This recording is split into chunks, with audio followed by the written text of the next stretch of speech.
Hello, everybody. My name is Teresa Kavanaugh, City Councilor. Welcome. Thank you for coming out tonight. I know this is a busy season, so appreciate you making the time for this. This is not going to take too long.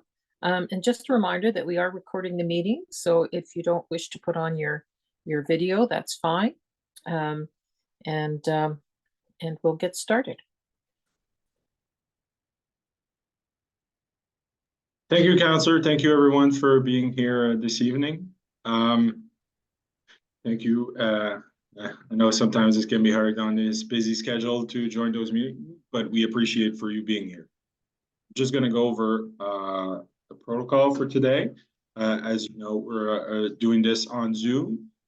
All participants are automatically on mute during the presentation. If you have a question that you wish to ask, just ask a question in the chat.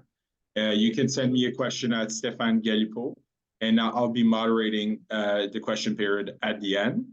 And if you have any question, you can raise your hand, your virtual hand or physical hand during the question period, and then I'll go to you and I'll ask you to unmute, and you can unmute yourself. Vous pouvez poser votre question en français ou en anglais. N'hésitez pas. Donc, si votre question est vous êtes plus confortable en français, n'hésitez pas, ça va me faire plaisir de la traduire pour les employés. I'll now pass it on to the councillor for land recognition. Thank you. Ottawa is built on unceded Anishinaabe Algonquin territory. The peoples of the Anishinaabe Algonquin Nation have lived on this territory for millennia. Their culture and presence have nurtured and continue to nurture this land. The City of Ottawa honors the peoples and land of the Anishinaabe Algonquin Nation. The City of Ottawa honors all First Nations, Inuit and Métis peoples, and their valuable past and present contributions to this land. Thank you.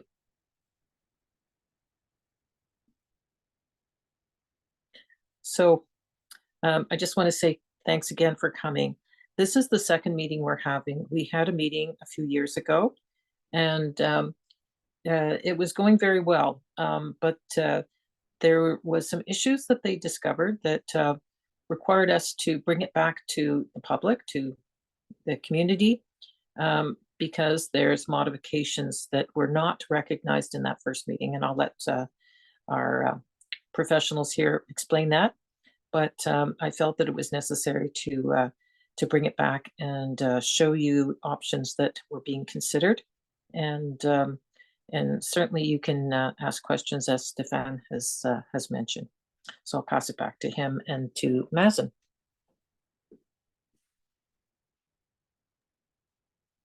Thank you. So I'll just go to the agenda. We're going to do some project history, and then project status, issue with the original design, proposed alternative, and the next step. And now I'm going to pass it on to Mazen to talk about the project. Mazen, up to you. Great, thanks, Stéphane. My name is Mazen Shahibar. I am the project manager working on the Ahearn sidewalk project. So as mentioned, we'll start just with a bit of history for everyone who hasn't really been keeping up with the developments of the project. So a sidewalk on Ahearn was first identified in the 2013 Ottawa pedestrian plan. The objective of the project was to provide a sidewalk along Ahearn Avenue from Scriven Street to Farrow Street, connecting to Dr. F.J. MacDonald Catholic School. The city last hosted an online public consultation in November 2020, where options were shown at that time. Next slide, please. And so based on the open house and a survey, which was posted online, a large majority of participants supported a sidewalk along Ahearn Avenue. After the consultation phase ended, the detailed design started in December 2021. That's when we take the functional design, which has a bit higher level, and start making it kind of ready for construction. And following the detailed design was we were at nearly a fairly advanced stage, and construction was expected to occur this year, and some of you may have received a construction notice to that effect.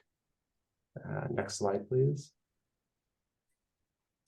So we identified technical issues with that design that we had previously presented in November of 2020. Upon kind of extensive analysis of those technical issues, we realized that the design as shown was no longer feasible, and we had to delay implementation to reassess our options.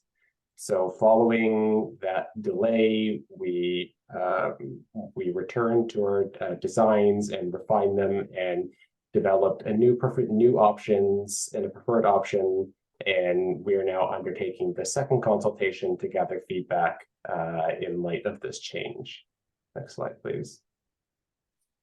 So we will be showing you three options that we considered, one of which is identified as a preferred option and one of which is identified as not preferred. So all these options present a variation on the standard straight curb sidewalk that was shown previously. So given the technical issues that arose no longer permit us to provide the sidewalk as previously shown, we did a preliminary assessment of alternatives. Three alternatives came out of that assessment that would still provide connectivity, pedestrian and student connectivity to the school, which was the main project objective. So the first option is having a sidewalk on the south side of Ahearn from Ritchie Street to the school with sections that are curbed and sections that are not curbed. And we'll get into greater detail of that in subsequent slides. And then from the school further east, we would have an asphalt multi-use pathway. And we've identified this as the preferred option. Next slide, please. The second option is having the sidewalk on the north side of Ahearn with a pedestrians crossing in front of the school. And similar to the previous option, there would be a multi-use pathway from the school eastward to Farrow Street. And the last option we considered was protecting a pedestrian walkway on the south side of the road using precast concrete curbs. And this was viewed as kind of an interim treatment until a future full road renewal project would come in and install a sidewalk. So we'll get into the details of these three options now. Next slide. So option one, having an at-grade sidewalk on the south side of Ahearn. So the details of this option are we would have a 1.8 meter wide concrete sidewalk on the south side of Ahearn Avenue from Ritchie Street to the eastern edge of Ahearn Avenue, including segments with curb and without curb, meaning there are sections where you'd have your standard curb and areas where the sidewalk would be at road level. So the sidewalk alignment would vary. Some segments are located at the edge of the road. Others are set back a bit, and there'd be a boulevard in between the sidewalk and the road. Next slide, please. So east of the school's bike parking, the sidewalk transitions to a multi-use pathway, which would be bi-directional and would have 4 pedestrians and cyclists going in each direction. This option would also include a short extension of the storm sewer underground to allow for some of the curbing and improve some of the drainage. So this storm sewer extension would start at Ritchie Street and go approximately 50 meters east. And given the sidewalk is not completely straight, there will be variable impacts on driveway lengths and front yard space, but all of the works are on city property. So if you go to the next slide, you can see this is starting at Ritchie. And this is a plan view of what this option proposes. And I don't think anyone's mentioned it, but this slide deck will be available online if it isn't already. So you'll be able to review these in greater detail if it's not coming up in full clarity on your Zoom screen.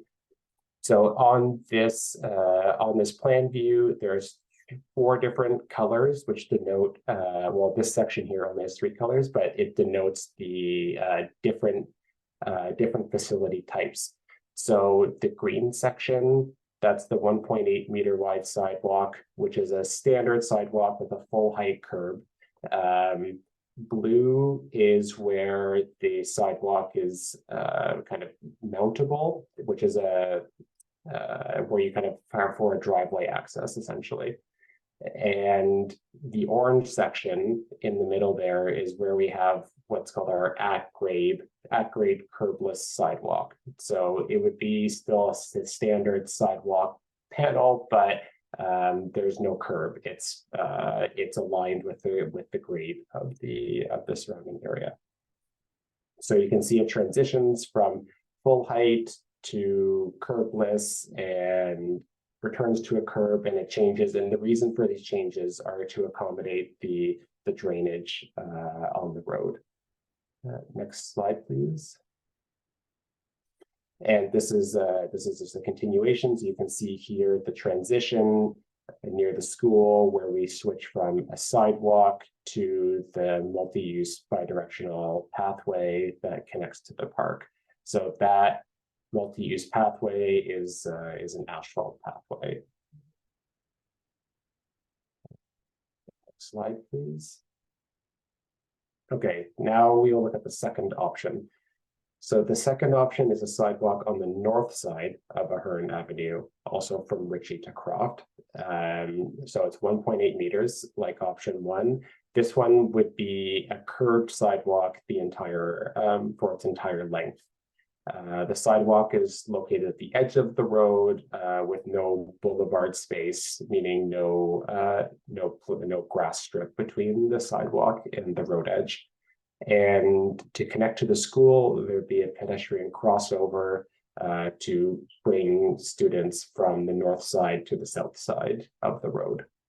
Next slide, please. And similar to option 1, we have a new multi-use pathway that connects from the school entrance eastwards to the park. This option would also require new storm sewer pipe and catch basin installations between Croft and Ritchie. And this would also similarly result in variable reductions in driveway length and front yard space. And similar to the other option, all the works would be on city property. So now we'll show the image of this one in the next slide. So here you have your sidewalk, and similar to the previous one, the green represents sort of a full height curved sidewalk, and the blue is the mountable curb, which is for driveway access. And others, in some instances, we keep the curb lower for drainage reasons and grading reasons. And next slide, please.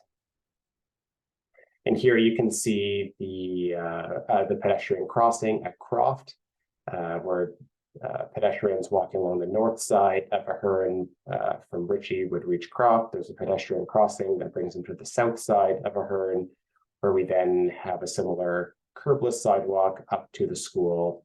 And you can either enter the school to the south or continue on the multi-use pathway towards the east. Next slide, please. So a third option that we looked at was installing a precast concrete curb, and this shows an example of what a precast concrete curb looks like. So this would be essentially installing these precast concrete curbs along the existing road and using that to create a protected space for pedestrians to walk. So this doesn't have any modifications to the road edge and no impacts to driveway or grassed area. Next slide, please. However, we've eliminated this option during our analysis because of the stormwater pooling that occurs on the source side of the road within the proposed walkway. So this would not be a pedestrian facility that would meet our standards, but we did examine the option. Next slide, please.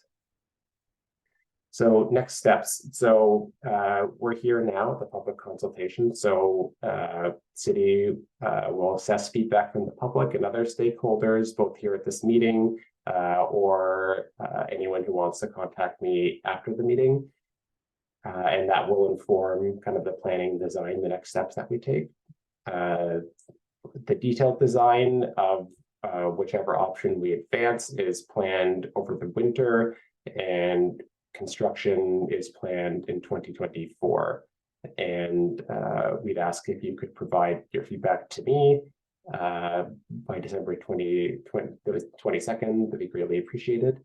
And my coordinates are there. You can reach me by phone or by email. And the website, which you came to register for the Zoom, we'll be posting updates there. So with that, that's the presentation. But we're happy to take any questions at this time. Thank you, Mazen. Thank you for this presentation and presenting all the three options. We have a question from Lucianne. Lucianne, I'm going to ask you to unmute, and you can ask your question. Oh, I lost Lucianne. Oh, you can, because do you still have a question, Lucianne? Yeah, I do. Sorry, you muted me.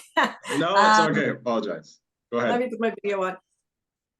Are you able to disclose what the mysterious technical issues are that prevented the original design from going through? Kristen, do you think you would want to speak to that, since you were more involved with that? Sure. Yeah, I can give you the gist of it. So essentially, as part of the new sidewalk for drainage, we had to install new catch basins to allow the water to go into. However, when we did investigations on site, we found that the existing storm sewer isn't large enough to take capacity of new catch basins, and it's also not shallow enough. It's typically more what you would say more like a drain that's underground, not really a storm sewer. So if we wanted to install that sidewalk the way that we proposed it, we would have to install a brand new storm sewer system, which would increase the cost very significantly. So that's funding we don't really have at this time. So that was one of the main things. Another thing is there is existing water main that runs along the south side of the roadway, which conflicted with those proposed catch basins as well. So we'd have to try and find a way to either relocate the sidewalk further north or south, or rearrange the catch basins to the other side of the roadway and have the drainage coming across the road, if that makes sense. So there was just like a few things, a lot of utilities underground conflicting with the proposed sidewalk, which didn't allow us to proceed with that option. Lucianne, you can unmute. Got it. Thank you. So I gather that that's not an issue for the section between Ritchie and going all the way to the school. No, so between Ritchie and the school, there is a larger storm sewer system. So we have some area for new catch basins and drainage. However, there is still that water main conflict. So we have an issue installing catch basins right beside the sidewalk. Those are the things that allow the water to go into it. They go pretty deep underground. So there's a certain separation you have to have between a catch basin and the water main as part of like the city standards. So that's why we have, as you see, some of the new sidewalk going up on people's driveways at grade, just to allow regular drainage to go down into the road, so we don't have to install those new catch basin systems. Okay, so you've had to adapt the design to allow for that. Exactly, yes. Okay, thank you very much. You're welcome. Thank you, Lucianne, for your question. I have a question in the chat. Mazen, I'm not sure. Are the parking rules going to change along Ahearn? So I'm not sure if you. Is it you or Kristen? No, this would be me. Since the sidewalk is planned to be behind like the existing curb line, at least up until the school, we're not anticipating any changes to the on-street parking west of the school. East of the school, some spaces may be lost because essentially the pathway is we're having to weave to avoid some of the utility conflicts and the poles and various obstacles in the way. So there are a couple instances on the east end of the multi-use pathway where it'll encroach slightly on the existing asphalt, and that may result in the loss of some parking spaces. I've tried to look at exactly what it's going to be. It's going to be somewhere in the area of probably 30 to 60 meters worth of space, where there'd be a reduction in parking. But generally speaking, I don't expect the loss of on-street parking to be significant as a result of this. And the parking that was going to be that would be impacted would be at the far east end, closer to the park. Thank you. Okay, I'll go. Oh, Lucianne, I'll go back to you. You can unmute. Yeah, thank you. Still on the parking. When you're talking about the parking not really changing all that much, except for that east end past the school, you're talking about in terms of option 1, correct? For option 1 and 2, they have the same layout east of the school. But for option 1 and option 2, west of the school, the parking would not change because in both instances we're going behind the curb. So the parking impacts of option 1 and 2 are essentially the same. Okay, because what had happened is I had worked with Jane, one of the residents here. We did a parking petition and we had the parking changed to make it safer to have cars parked just on one side of the street all the time, which is what it was going to be if construction had happened this year.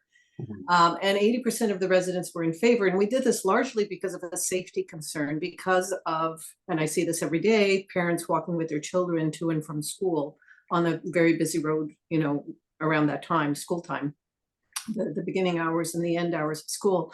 So we had a parking petition done to change it to just parking on the south side of Ahearn, which is what it is now. That's why I was wondering in option 2, if the sidewalk is going to be on the north side. Yes, the sidewalk would be on the north side in option 2. In terms of how that would change the parking, we haven't gotten that is something that could still be modified, what side of the road the parking would be on. Okay. So if it would make more sense, that's something that we would take back and look at for option 2. Yeah, I would think you have to, because option 1 wouldn't change the existing parking, which we changed over a year ago, to harmonize and make it safer. So I would see that for option 2.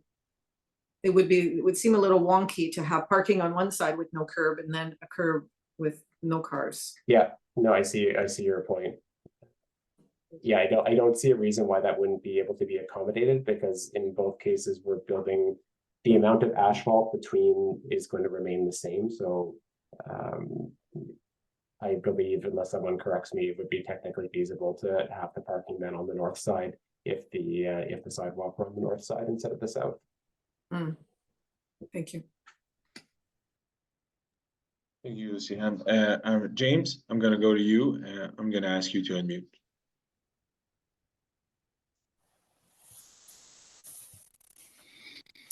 Hi, folks. Can you hear me? Yeah. Okay. Yeah. Okay. Thank you for having this meeting again. I know that back in November 2020, community kind of raised these 2 issues. First of all, with the first issue is with the catch basins. We sort of said this is going to be an issue putting in a sidewalk without dealing with these catch basin issues, because we have such flooding, in the spring on this street, and they're all frozen up and the water can't go anywhere. So we can't put a curb there without fixing that. So we did raise this issue back then, and then you know, I guess it's taken some time to figure that out. But the other issue that you hear people talking about is the parking issues we have. We have, you know, dozens of cars parked on all the way along Ahearn.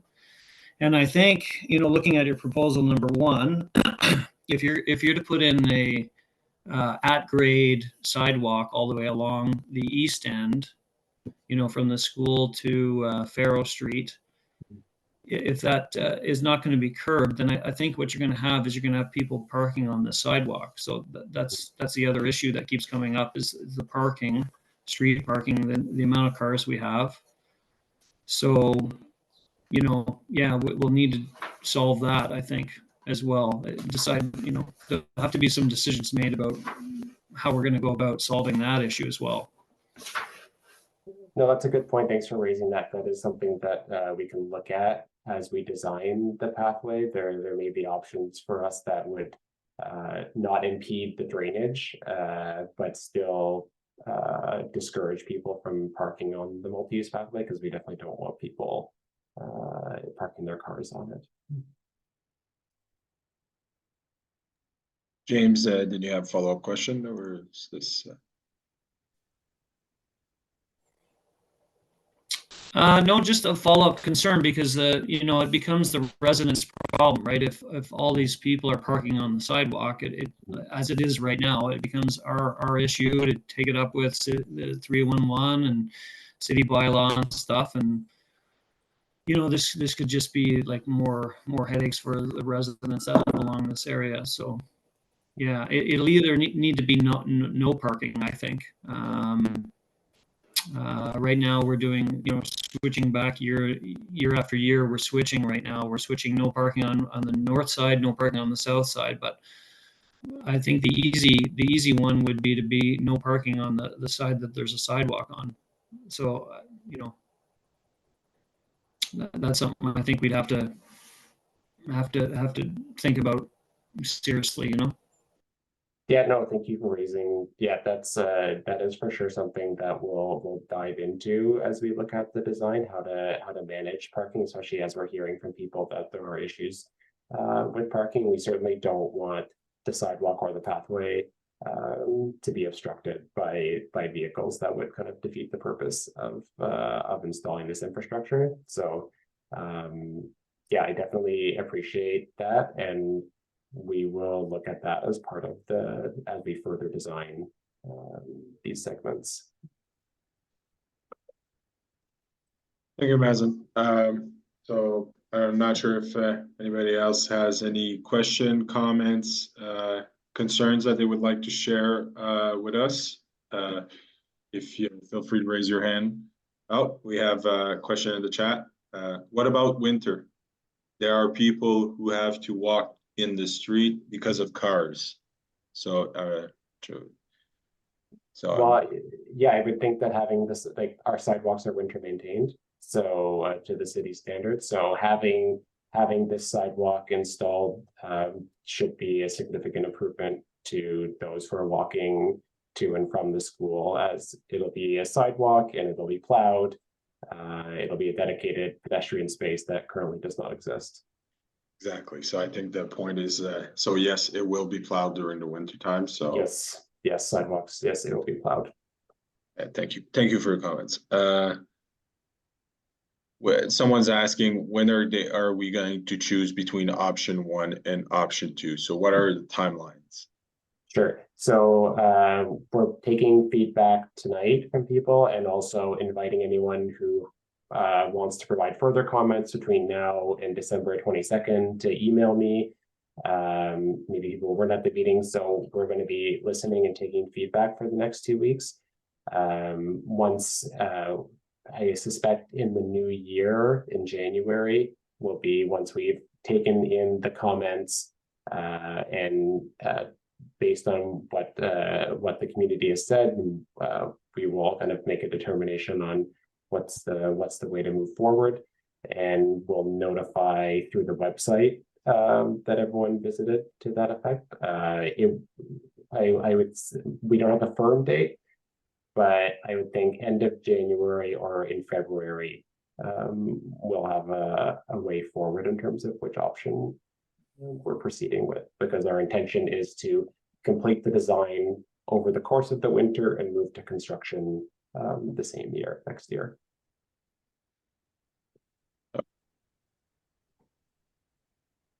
Someone's just a follow-up question in the chat. Would construction be geared to when the school is not being used? So is construction going to be over summertime? Kristen, would you know how those things tend to be scheduled? Ideally, yes, we would want to construct outside of the school year. However, we are going to be making a decision late in the year. So that gives us a very narrow window to do the design. We're going to work as fast as we can to try and get the design wrapped up and tender as soon as possible. So our goal would be to do construction July and August. But that being said, it's all determined on how our decision goes and stuff like that. So we'll do our best. Thank you, Kristen. So like Mazen mentioned, just the presentation is going to be available online. Just go ahead, look at it. And if you have any comments, don't be afraid to email him. Mazen, I'm not sure if you can put your email in the chat, so this way everybody can see it. And I'm now going to pass it on to the counselor for a closing remark. Counselor? Thanks. I actually have a couple of questions too. In terms of the fact that it only ends at Ritchie instead of the original plan, which was Scrivens, what are the future plans to consider extending it? Is that still possible? So it is something that we can look at. There is the TMP project, the Transportation Master Plan, the latest Transportation Master Plan that was approved by Council earlier this year, does have another project on Scrivens. So at that time, we could look at the feasibility and the need for that sidewalk extension. It won't form a part of this project, but when we start that subsequent project, we could revisit completing the sidewalk. It's kind of ironic because that request came out of the meeting from November 2020. We had people who were attending. One woman was legally blind and talked about the issue of trying to get up to the street, and so that was taken very seriously. So a sidewalk on Scrivens would help her to get to Carling, where of course there's sidewalks and major transit routes. So it seems strange that we've actually taken a step backward on that. But so I'm hoping that we will consider getting to Scrivens to complete it. So just saying. Yeah, no, absolutely. I had to point that out because it did come out of this meeting. And that's there's not a lot of sidewalks in this neighborhood. It's an older neighborhood, used to be cottages. This was a place where, people just had cottages down, and the railway used to run. So it's quite the changes. Yes, so I thank everyone for coming out tonight. Appreciate great questions, and you guys know your area very well. Don't hesitate to write in, and please copy my office. Even if you're sending it directly to Mazen, I'd like to see it as well at the same time, if that's okay. And yeah, your feedback is excellent. You know your street, and we want it to work. So let's try and get it done as quickly as possible. It was unfortunate there was delays. It was explained why, and but we want to move forward. It's important to have a sidewalk on a street with a school. This is one of the few in my ward that does not have a sidewalk, and it's long overdue. So we want to get it done, and I appreciate the work of city staff. Thank you very much, and I appreciate the participation of the community. And since this is recorded, other people can watch it, and so they can ask further questions if they didn't hear an answer tonight. We will put that on our newsletter as always, and we'll also put the presentation there as well. So thank you everyone for coming out, and hope you enjoy the rest of your frosty evening. Take care. Thanks, everyone. Thank you.